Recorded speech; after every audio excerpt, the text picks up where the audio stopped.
Is there a shitting problem in Kenya? And I'm talking about the real stuff. The brutal reality is that the majority of people in Kenya do not have a proper place to take a dump. 8 million people have to do it somewhere out in the bush. 8 million. 4 million, that is less than 10% of Kenya's population, have access to a flush toilet. And the rest of them are doing it in some sort of a pit, which, I'll show you pictures of it, it's really pathetic.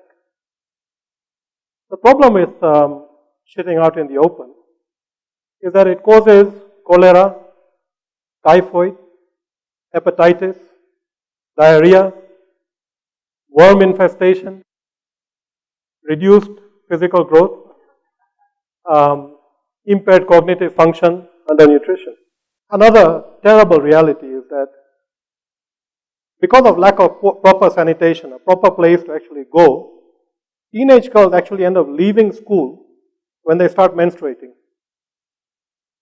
because they don't have a proper place to go and change and deal with menstruation. Every day, children drink water that is mixed up with somebody else's shit. And diarrhea is the third largest killer of children below the age of 5 in sub-Saharan Africa. Every 2.5 minutes, a child dies because of diarrhea. It's really a pathetic situation. And as bad as open defecation is, taking a shit in a pit is not much better. This is actually an upgraded pit. This, not the one I'm holding. So this picture. It's basically a hole. Basically stand on these two places there. And then you have to sort of try and, position yourself properly and, aim. And most of the time people miss. And the sad thing is that the next person is probably going to touch your shit. And that's how disease basically gets propagated. But it's not just by touching other people's shit and urine. It's also the flies that go inside these pit latrines. And then they come out, and then they sit on your food. So then you're eating somebody else's shit. The problem is not what we see, which is this. Is as bad as this structure looks, it's just about privacy. The real problem is the thing that I'm standing on. The lack of a proper hygienic toilet that is easy to clean. And which has a lid that can stop the flies from coming out. It's as simple as that. $244 million is the cost to Kenya because of premature deaths. 17,100 children die in Kenya every year because of diarrhea. There's a whole bunch of other costs, such as healthcare, 51 million, being absent from school or work because of disease. Even the time it takes to find a proper private location to take a shit is 2.5 days per person per year. And that productivity loss amounts to $26 million. This is just Kenya alone. And these are just the measurable losses. There's a whole bunch of intangible losses. And the total cost to Kenya that we can measure per year because of poor sanitation is $324 million. This is the equivalent of the Nairobi-Thika superhighway every year. If we can solve the sanitation problem in Kenya, maybe in a decade Kenya can be a first world country. I went on a journey of innovation. I first of all entered into a co-creation partnership under the umbrella of the Water and Sanitation Program that is sponsored by the World Bank and IFC. We partnered with a few other organizations, and that's my company there in the middle, South Africa. We spent about 2 years trying to understand the challenges and come up with relevant solutions. Not a fancy toilet, no flush system because there is no sewage system. There is no water or sewage pipes to handle everything that is going on below your toilet. So it had to be simple. It also had to be relevant for the base of the pyramid, for the consumers to be able to actually see what it is that they are going to use and give us feedback.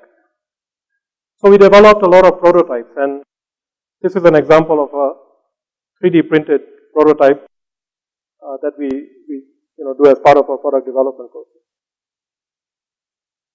Over these 2 years, we invested in the research, in the iterative process of innovation, in finally designing the product, and then investing in operationalizing the supply chain.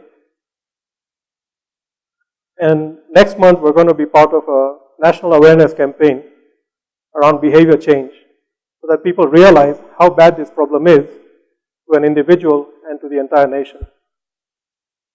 The outcome of all this is actually a simple solution.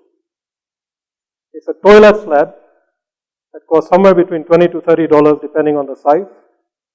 I'm standing on the small one there, and there's a medium size. First of all, the lid stops the flies from coming out, which is a huge advantage. The second thing is that it's pretty easy to use. I can demonstrate.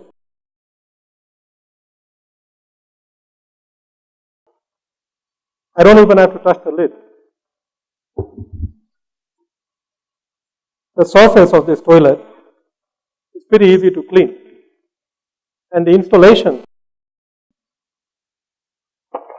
could not be easier. That's the typical structure that's underneath the pit latrines that we see. 4 nails, and you're ready to shit. A lot of people at the base of the pyramid, they can't actually afford to even build a pit or the slab that goes on top of the pit. They can afford to dig it. But to get the wood and create a structure on top is a cost. And when that pit fills up, they lose that investment. So it's important for this toilet slab to be something that you can easily take and move to another pit. So we had to design that as well. And if installed properly and used in the shade, which it always is because of privacy, then this toilet slab can give more than 10 years of life. The best part is that it's an instant upgrade. It's something that we are launching. We've already started production in Kenya. And we hope that this is going to be something as convenient as somebody just going to the supermarket or a kiosk or a duka and picking one up, go home, and instantly upgrade, improve the quality of life for their family. Just to drive the point home, a decent toilet is as important, if not more, than education for every child, and home for every family, universal access to healthcare, or a job for every able person. I don't think toilets get a lot of attention because it's a taboo topic. But can you imagine, if people can't have access to a basic, decent toilet, the rest of the things that they build on, such as education, healthcare, job, a home, doesn't mean anything. Because children then die before the age of 5. Where is the life in that? In fact, a decent toilet is the lowest cost, highest return on investment that a community or a society can make to improve the quality of life. So what can we do? First of all, if we own the problem, rather than not be aware of it or ignore it, because we all have nice, clean, flush toilets. But over 90% of Kenya doesn't have. So if we own the problem and think of it as our problem that we can participate to solve,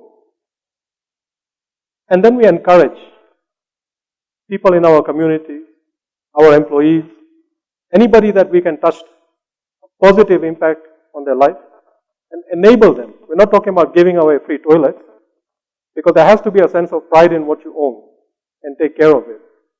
But enable them somehow to get access to a 2,000 or 3,000 shilling toilet. Increase awareness about the risks of poor sanitation, so that they really do feel that if they're not doing this, then they are putting their entire family at risk. Even their entire future generations at risk. Even the future of Kenya at risk. If that awareness is there, then maybe, just maybe, we can improve the quality of life for millions of people in Kenya.